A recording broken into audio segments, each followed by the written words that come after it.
नमस्ते, मेरा नाम है अभिनय आकाश। आप देखना शुरू कर चुके हैं प्रभात साक्षी का खास कार्यक्रम मोस्ट रिलायबल इन्फॉर्मेशन यानी MRI। भारत की सियासत में इफ्तार पार्टियों का अपना ही अलग महत्व रहा है।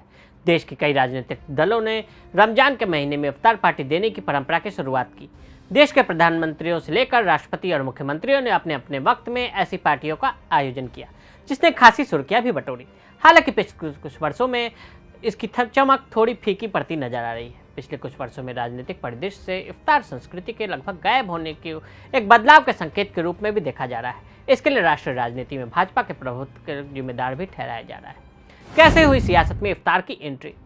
सियासत में इफ्तार पार्टी की एंट्री आज़ादी के बाद से ही शुरू हो गई। हालांकि इस पार्टी के पीछे उनका मकसद मुस्लिमों को विभाजन के दर्द से उबारना और उनमें आत्मविश्वास जगाना था। पंडित नेहरू ने 7 जंतर मंतर रोड, फिर AICC मुख्यालय में अपने करीबी मुस्लिम दोस्तों के लिए इफ्तार पार्टी की मेजबानी की थी।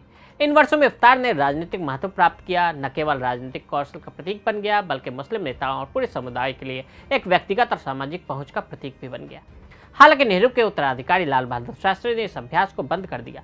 इसके बाद इंदिरा गांधी को मुस्लिम समर्थन का आधार बरकरार रखने की सलाह दी गई, इसलिए उन्होंने एक बार फिर से इफ्तार पार्टी का आयोजन शुरू किया। उत्तर प्रदेश की राजनीति में इफ्तार।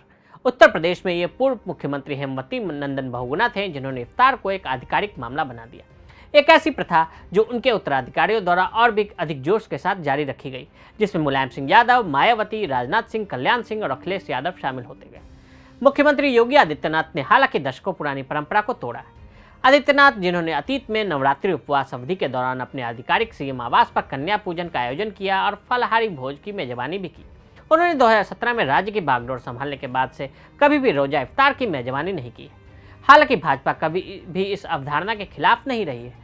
2019 के अंत तक उत्तर प्रदेश के तत्कालीन राज्यपाल राम नाईक ने राजभवन में एक इफ्तार का आयोजन किया था। हालांकि योगी ने कभी इसमें भाग नहीं लिया। वाजपेयी की इफ्तार पार्टी। नई दिल्ली में अपने पूर्ववर्ती की तरह केंद्र में एक इंद्रधनुषी गठबंधन का नेतृत्व कर रहे अटल बिहारी वाजपेयी इफ्तार की मेजबानी करने, मुस्लिम नेताओं को आमंत्रित करने और उनके साथ तस्वीरें खिंचवाने में सहज थे। भाजपा के वरिष्ठ नेता शाहनवाज हुसैन वाजपेयी के इफ्तार कार्यक्रमों के मुख्य आयोजक हुआ करते थे। शाहनवाज हुसैन बताते हैं कि पार्टी अध्यक्ष के तौर पर मुरली मनोहर जोशी ने बीजेपी की पहली आधिकारिक इफ्तार पार्टी आयोजित की थी। हुसैन ने याद करते हुए कहा कि प्रधानमंत्री के रूप में अटल जी ने इसे 2 बार आयोजित किया। फिर उन्होंने सुझाव दिया कि मैं एक ऐसी मेजबानी कर सकता हूं जिसमें सभी प्रमुख हस्तियों को आमंत्रित किया जा सकता है और वह भी इसमें शामिल होंगे। UPA का लाइमलाइट वाला इफ्तार आयोजन। UPA शासन के दौरान दिवंगत इंडियन यूनियन मुस्लिम लीग के नेता और पूर्व केंद्रीय मंत्री E अहमद की इफ्तार पार्टियों में प्रमुख मुस्लिम नेताओं, इस्लामिक देशों के राजनयिकों, व्यापारियों के साथ साथ शीर्ष राजनीतिक नेताओं की मेजबानी की गई, जिसका मकसद राजनीतिक और वैचारिक मतभेदों को दूर करना था। अहमद ने इफ्तार पार्टियां 1991 में एक सांसद के रूप में दिल्ली आने पर शुरू किया था। राष्ट्रपति भवन ने भी विस्तृत इफ्तार पार्टियों का आयोजन किया। इसे APJ अब्दुल कलाम की अध्यक्षता के दौरान बंद कर दिया गया था, जिन्होंने इसके बजाय अनाथालयों के लिए भोजन, कपड़े और कंबल पर पैसा खर्च करने का फैसला किया था। बाद में प्रतिभा पाटिल और प्रणब मुखर्जी ने इस प्रैक्टिस को फिर से शुरू किया। अब क्यों फीकी हो गई चमक?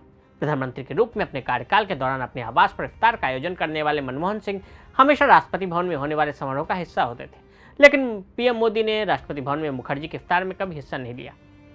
2017 में राष्ट्रपति के रूप में मुखर्जी के अंतिम वर्ष में मोदी मंत्रिमंडल का कोई भी मंत्री राष्ट्रपति भवन में इफ्तार का हिस्सा नहीं था। एक भाजपा नेता ने बताया कि रामविलास पासवान भी इफ्तार की मेजबानी करने के इच्छुक नहीं थे जब वह मोदी मंत्रिमंडल का हिस्सा थे।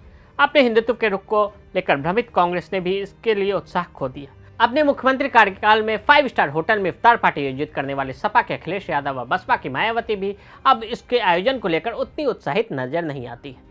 लेकिन कई अन्य राज्यों की राजधानियों में इफ्तार आपसी सम्मान दिखाने और राजनीतिक मतभेदों को दूर करने का एक अवसर बना हुआ है। केरल में मुख्यमंत्री पिनराई विजयन और विपक्ष के नेता VD सतीशन दोनों ने इफ्तार पार्टियों का आयोजन किया, जिसमें सभी दलों के नेताओं को आमंत्रित भी किया गया।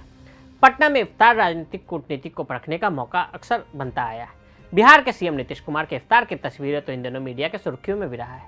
हालांकि एक विचार है कि इफ्तार वैसे भी एक सांकेतिक इशारा था, अल्पसंख्यक समुदाय के लिए आउटरीच का एक बड़ा संदेश, लेकिन इसकी फीकी चमक के बाद एक संकेत के रूप में देखा गया है कि समय बदल गया है। तो आज हमने आपको भारत में इफ्तार की शुरुआत की कहानी बताई। आज के लिए दे इजाजत। ऐसी रिपोर्ट्स को देखने के लिए प्रभात साक्षी के साथ लगातार बने रहें। वीडियो को देखने के लिए फेसबुक, ट्विटर पर फॉलो करें, YouTube पर प्रभात साक्षी को सब्सक्राइब करें।